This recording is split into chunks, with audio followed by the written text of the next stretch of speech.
문재인 대통령의 국정수행 지지도가 2주 연속 상승한 것으로 나타났습니다. 여당인 더불어민주당의 지지율도 동반 상승했는데요. 여론조사 진행한 리얼미터 권순정 조사분석본부장 연결해서 자세한 내용 알아보겠습니다. 안녕하십니까? 안녕하십니까? 자, 이 본부장님, 한 주 전 흐름이 그대로 유지되고 있다고 보면 될 것 같은데요. 이 문 대통령 국정 지지율 소폭 올랐습니다. 어떤 요인이 작용했다고 보면 될까요? 네, 2주 전에는 취임 후 최저치인 41%를 기록했는데요. 예. 두 주째 오르면서 45% 선을 회복했습니다. 완연히 조국 정국으로부터 빠져나오고 있는 상황으로 볼 수 있을 것 같은데요. 예. 한마디로 이렇게 전국이 전환되는 이제 흐름을 보이고 있다. 예. 그런 과정 속에서 지난주에는 이제 내년도 예산안 시정 연설도 있었고, 조금 전주로 넘어가면 삼성 디스플레이라든지 현대자동차 이거는 이제 지난주에 있었죠. 그리고 군산에 있었던 상생형 일자리 협약식 등 이러한 어떤 민생이나 경제 회복 행보 이런 부분들이 상당히 대중들의 눈에 많이 보이기 시작했습니다. 그리고 덧붙여 생각을 해보면은 시정연설하고 네네. 그리고 지난주 금요일 날 있었던 교육개혁 회의가 있었는데 이 과정에서 정시 확대라든지 어떤 교육개혁을 통한 공정의 가치를 강화하는 이러한 행보도 집중적으로 이루어지고 있는데요. 만약에 이전 조국 정국이었다고 한다면은 대통령이 이러한 민생이나 경제 그리고 개혁의 행보가 눈에 잘 안 보였을 겁니다. 예. 이런 어떤 전국이 전환되는 과정 속에서 대통령의 행보가 눈에 보이기 시작하면서 이러한 어떤 상승 흐름이 나타나고 있지 않는가 그렇게 보고 있습니다. 예. 그러니까 2주 전에 최저치를 기록한 뒤에 조국 전 장관 사퇴 이후에 계속해서 상승 흐름이 이어지고 있다 이렇게 보시는 건데 전체 흐름은 네. 그렇고 진보나 보수 또 중도층 내에서는 어떤 변화가 있었습니까?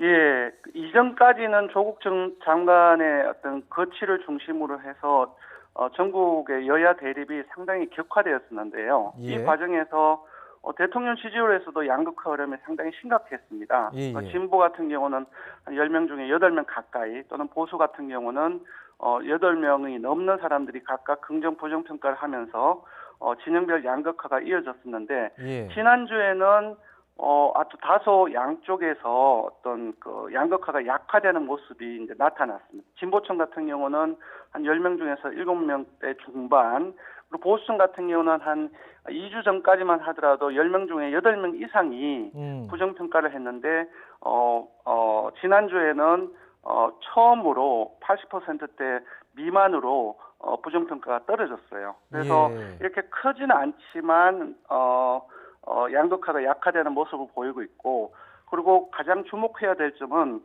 중도층 역시 조국 정국 하에서 한 3, 4주 정도 계속 떨어지면서 30% 초반까지 긍정평가가 내려왔거든요. 예. 근데 이제 10월 3주차 그리고 지난주 4주차에 조금씩 오르면서 40% 선을 회복했습니다. 이러한 부분들이 가장 큰 주요하게 짚어야 할 점이 아닌가 싶습니다. 예.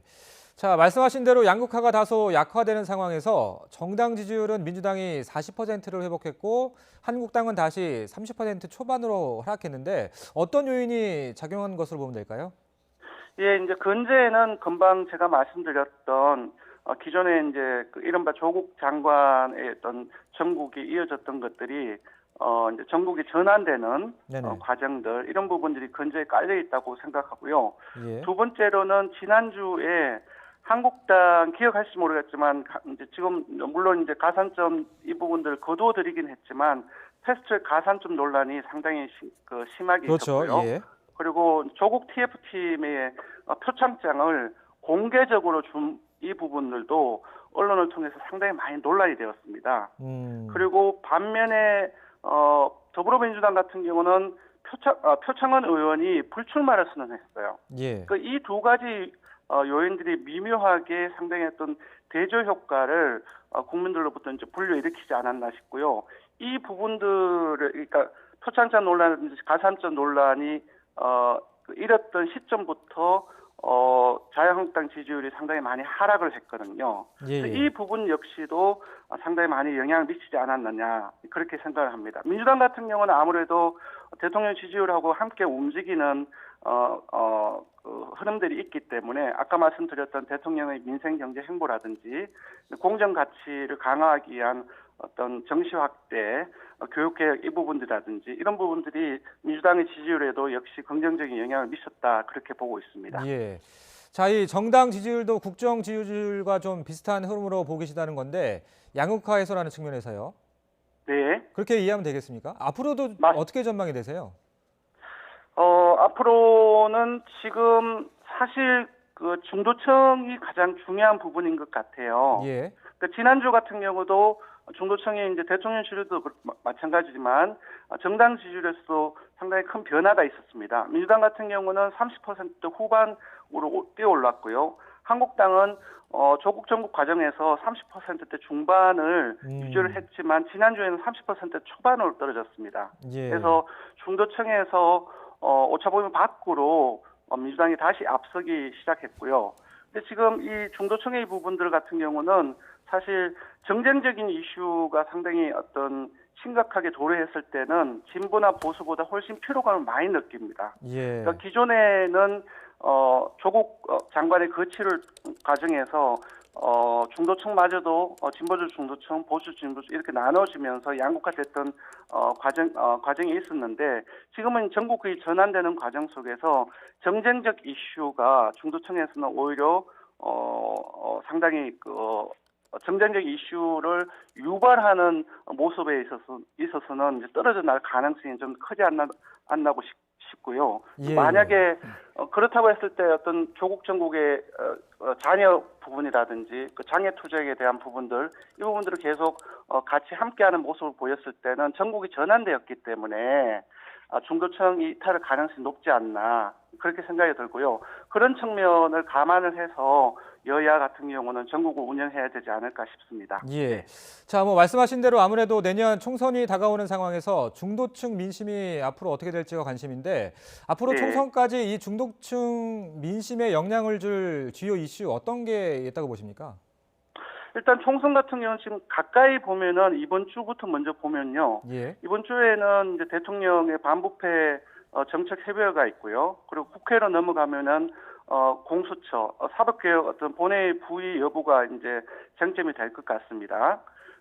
이렇게 단기적으로는 어떤 공정 가치를 중심으로 하는 어떤 개혁적인 부분들 예. 그리고 공수처 사법개혁 이런 부분들이 있을 텐데요. 이런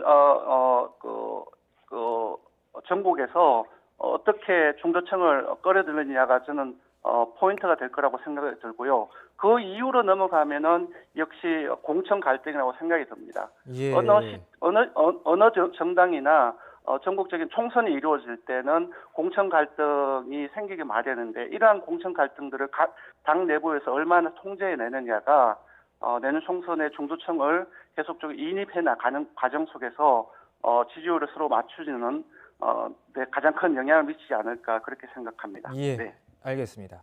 네, 여론조사 진행한 리얼미터 권순정 본부장과 함께 자세한 내용 분석해봤습니다.